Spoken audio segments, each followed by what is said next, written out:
세상에 교회가 많습니다. 우리나라도 교회가 약 7만 개쯤 된다고 그래요. 또 전 세계적으로 보면 헤아릴 수 없이 많은 교회가 있는데 어느 교회든 완전한 교회는 없습니다. 우리 교회도 완전한 모습은 아니죠. 다 불완전한 모습이 있고, 또 잘하는 것이 있는가 하면 좀 부족한 부분도 있고, 또 다 부족하냐? 또 그건 아니고 또 잘하는 것도 있고 그렇습니다. 자, 초대교회 이제 성령이 충만하고 그런 가운데서 예루살렘 교회가 막 부흥하고 엄청난 부흥이 일어났지만, 그러다 보니까 또 핍박도 강하게 일어났습니다.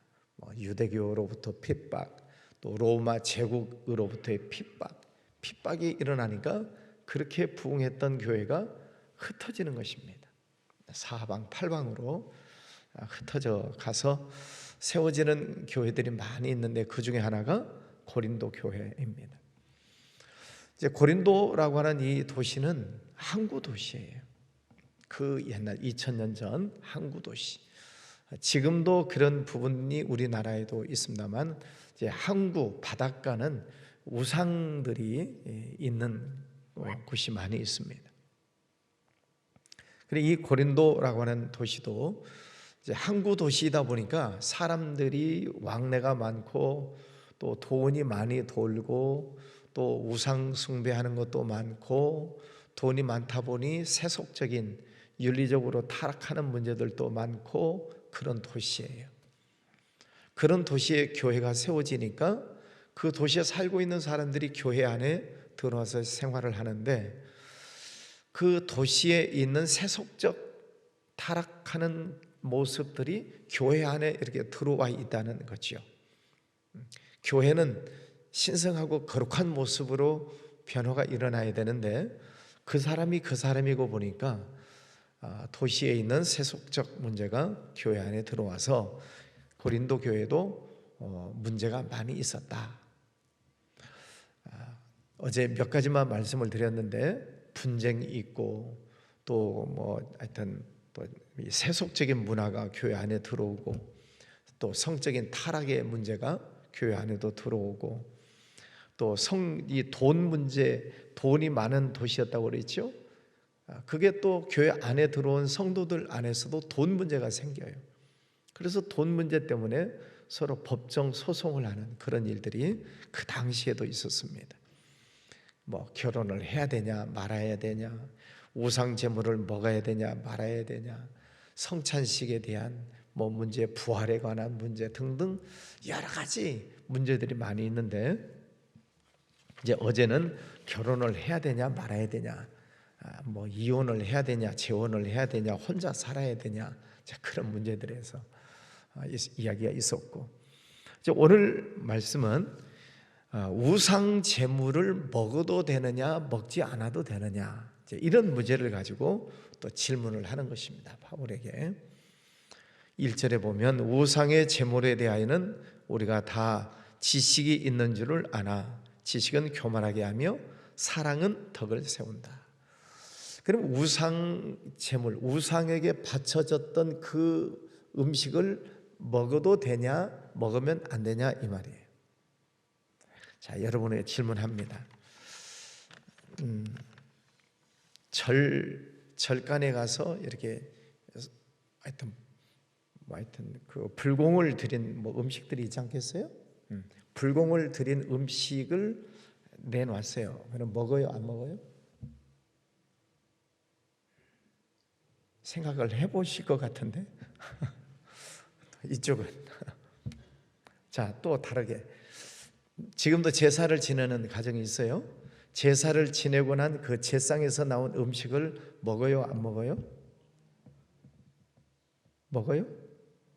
안 먹어요? 배 안 고파요? 지금 그런 문제예요. 자, 그런데 이 고린도 교회에서의 문제는 뭐냐면은, 예를 들어서 이제 양을 잡아서 바친다, 양고기를 바친다 그러면은 성경에도 그렇습니다만은 이제 가장 좋은 양고기를 바치는 거예요. 옛날 뭐 임금에게 바쳤던 진상품처럼 가장 좋은 제물로 음식을 우상에게 바쳐요. 그러면 그 우상에게 바친 뭐 제사를 지내고 나면 음식들이 있잖아요. 그 음식은 사제들이 먹게 돼 있어요. 사제들. 그러면 양고기다. 그러면 우상에게 바쳐 제사를 지내고 양고기는 사제들이 이제 굉장히 많으니까 사제들 몫이에요.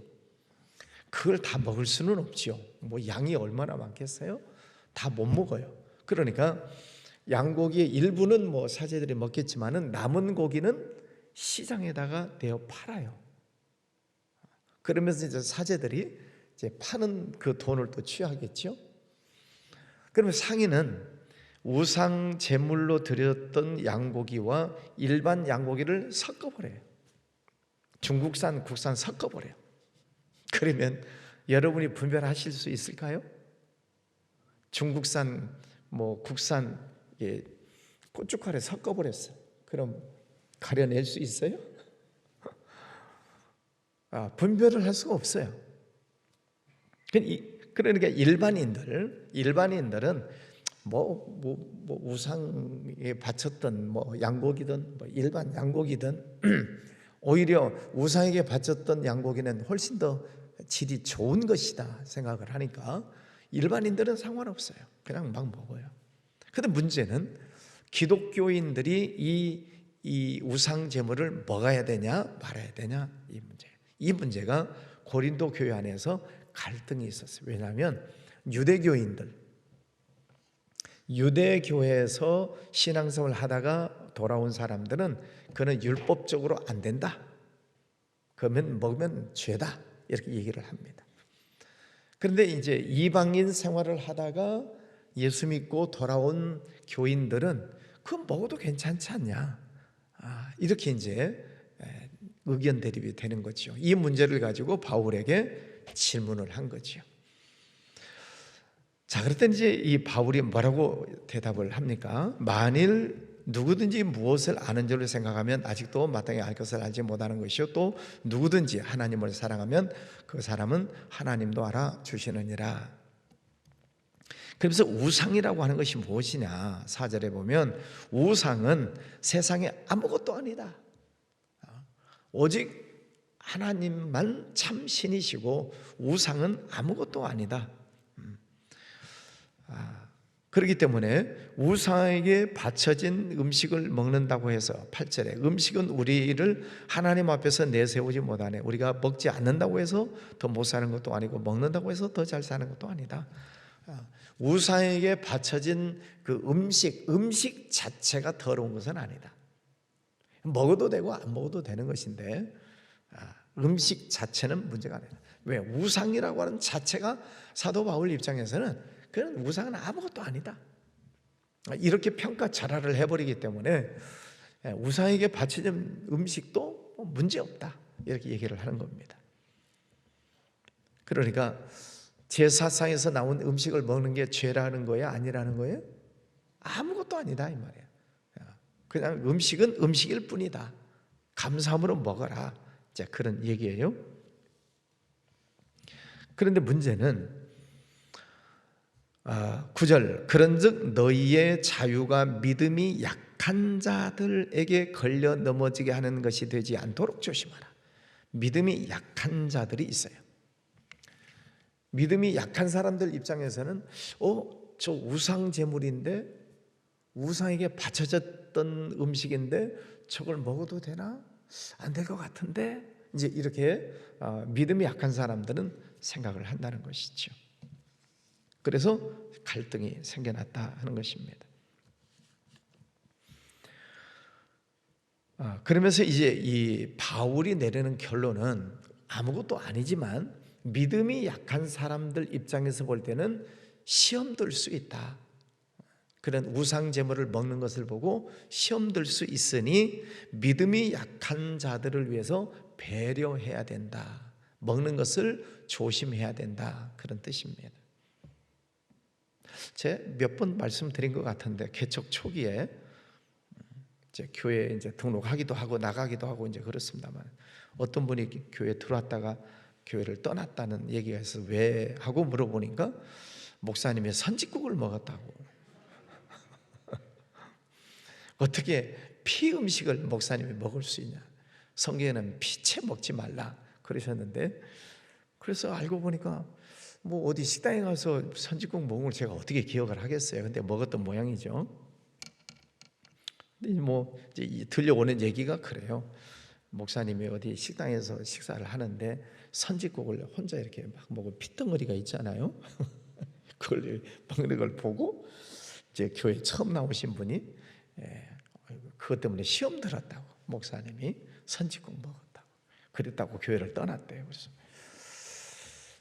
그럴 수도 있겠다, 그럴 수도 있겠다 싶어서 뭐 그렇게 썩 뭐 좋아하는 건 아니지만 어쨌든 철분 섭취를 해서 선짓국을 먹는 때가 있는데, 그럴 때는 이제 아는 사람이 있는가 없는가 쳐다보고 아는 사람이 있으면 그냥 콩나물국 시켜 먹고 이제 눈치가 봐지더라 이 말이죠. 먹는 것도. 그러면서 이 바울이 하는 얘기가 그겁니다. 우상 제물을 먹어도 상관은 없지만 만약에 믿음이 약한 자가 보아서 그것 때문에 믿음이 시험 든다든지 믿음이 약해지는 경우가 있다면은 먹는 것까지도 조심해라, 그런 얘기예요. 여러분 정리가 되셨을까요? 네. 그냥 먹어도 되고 안 먹어도 상관은 없지만은 하여튼 먹는 음식에 대해서 다른 사람들이 시험 들지 않아야 된다, 그런 얘기입니다. 교회 안에는 신앙이 좋은 분도 있지만 또 신앙이 약한 분도 있죠. 그래서 우리가 신앙생활 할 때 우리 교회 안에서도 우리가 늘 주변을 둘러보면서 모두 앉아 있을 때는 일어서는 것이 어색한 일이고, 모두가 서 있을 때는 또 혼자 앉아 있으면 어색하고, 금요 기도회 때 가끔 그런 때가 있어요. 저는 이제 앞자리에 앉아 있으니까 다른 분들은 다 앉아서 기도하는데 저 혼자 서 있다고 뭐라고 하는 사람이 딱 한 사람이 있습니다. 앉을 때는 다 같이 앉아 있어야지 왜 당신만 서 있냐고. 뭐 뒤에서 앉아 있는 걸 제가 어떻게 보겠습니까? 한문에도 보면 그런 말이 있잖아요. 과전불람리요 이하 부정관이다. 과전불람리. 그 오이밭에 가서는 신발끈을 고쳐 신지 말아라. 오이는 이제 땅바닥에서 자라니까 신발끈을 고쳐 신다 보면은 자칫 오이를 따는 것처럼 오해를 받을 수 있으니 조심해라 하는 말이고, 이하 부정관이다. 오얏나무 밑에, 자두나무 밑에서는 각끈을 고쳐 쓰지 말아라. 왜? 손을 이렇게 올리다 보면은 멀리서 보는 사람이 저 사람 자두 따먹으려고 하는 것 아니야? 하고 오해를 받을 수 있다, 그런 말이죠. 이하 부정관. 오해받을 일을 하지 말아라, 그런 얘기입니다. 우리가 신앙생활 하면서 내 식대로 신앙생활 하는 것도 물론 필요하겠지만은, 그러나 교회는 이제 여러 사람들이 모여서 공동체 생활을 하고 있기 때문에 신앙이 좋은 분도 있고 중간 분도 있고 신앙이 약한 분도 있고, 그래서 신앙이 좋은 분들은, 열심히 있는 분들은 신앙이 약한 이들을 늘 배려해야 된다는 것입니다. 그러면 우리 교회에도 이제 신앙이 약한 분들이 계시니까 그분들을 향해서는 우리가 어떻게 대해야 되는가, 세 가지를 말씀드리면, 첫 번째는 잘 가르쳐야 됩니다. 초신자, 새신자, 믿음이 약한 분들은 차근차근 잘 가르치셔야 돼요. 교회 생활은 이렇게 하고, 예배 때는 이렇게 복장을 갖추시고, 또 헌금은 이렇게 하는 것이고, 교회에서는 이렇게 헌신을 하는 것이고, 차근차근 가르치는 것이 필요하지요. 그래서 새가족반 성경 공부하고 예수꾼하고 또 알파를 하고 그러면서 가르치는 단계가 꼭 필요합니다.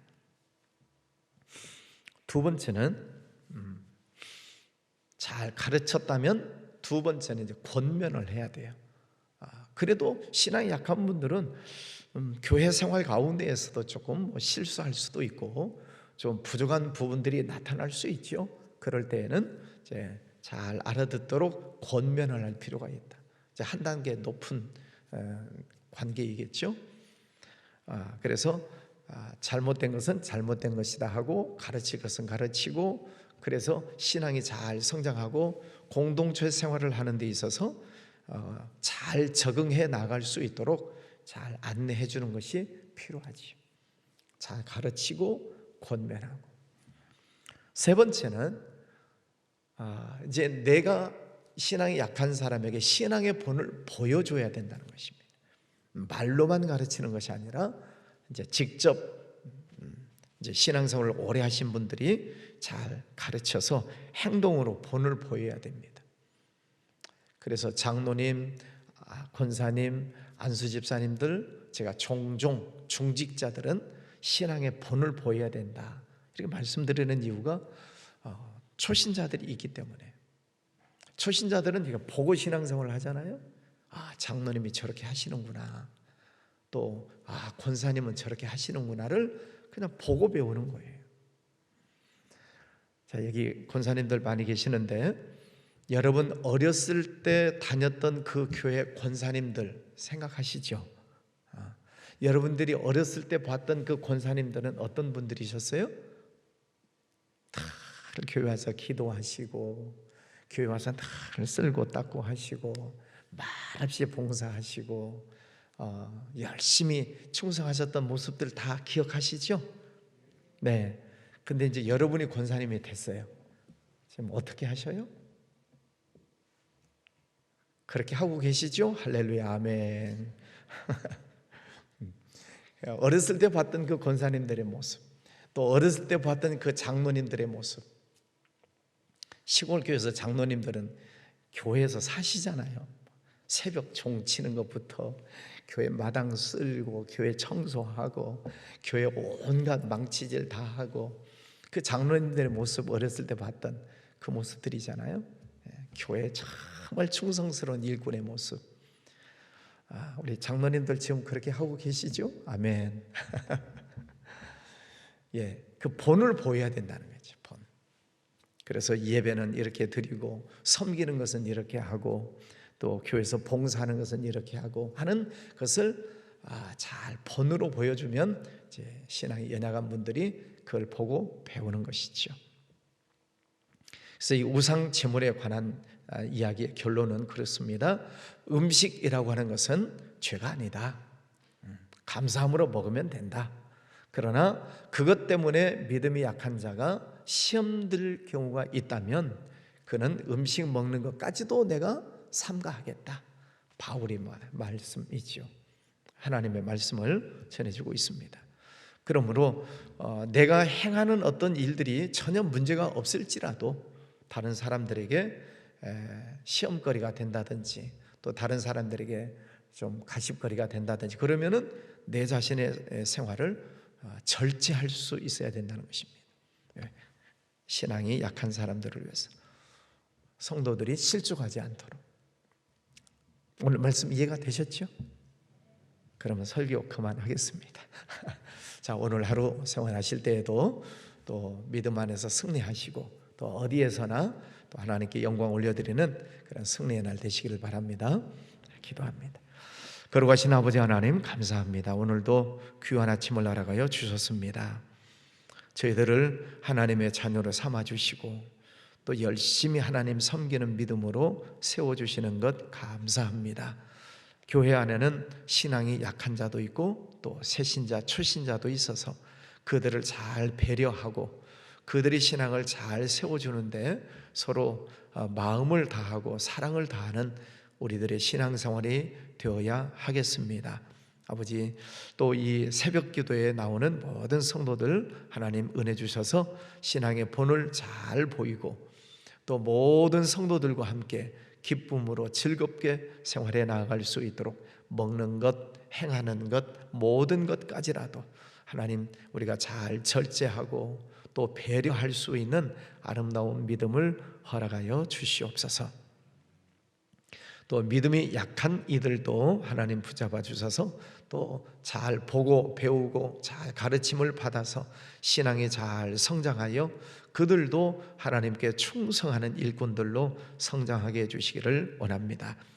아버지 하나님, 교회 모든 성도들, 또 몸이 약한 이들이 있습니다. 또 수술하고 회복 중에 있는 이들도 있습니다. 하나님께서 은혜 주셔서 건강하게 하시고 또 모든 질병을 잘 물리치고 승리할 수 있도록 하나님께서 치료해 주시기를 원합니다. 가정, 자녀들, 또 직장, 사업장 모든 환경 속에 하나님 은혜와 복을 허락하여 주셔서 있는 현장 속에서 늘 하나님의 은혜를 경험하고 하나님의 인도하심을 깨닫고 영광 올려드리는 큰 은혜가 있게 하여 주시옵소서. 오늘도 주님과 동행하기를 원합니다. 또 우리나라 대통령, 여야 모든 정치인들 하나님 늘 기도합니다. 저들이 하나님의 뜻을 찾아가는 지혜를 허락하여 주옵소서. 악한 영, 거짓의 영, 불법의 영, 더러운 것들이 판치지 못하도록 물리쳐 주시옵시고 이 백성들이 거룩한 백성, 하나님의 제사장 나라가 되도록 은혜를 더하여 주옵소서. 해외 나가서 선교하는 선교사님들 늘 영육간에 강건하게 해주시고 선교 지역 곳곳마다 축복하여 주시옵소서. 오늘도 주님과 함께 동행하기 원하옵고 예수님 이름으로 기도하였습니다. 아멘.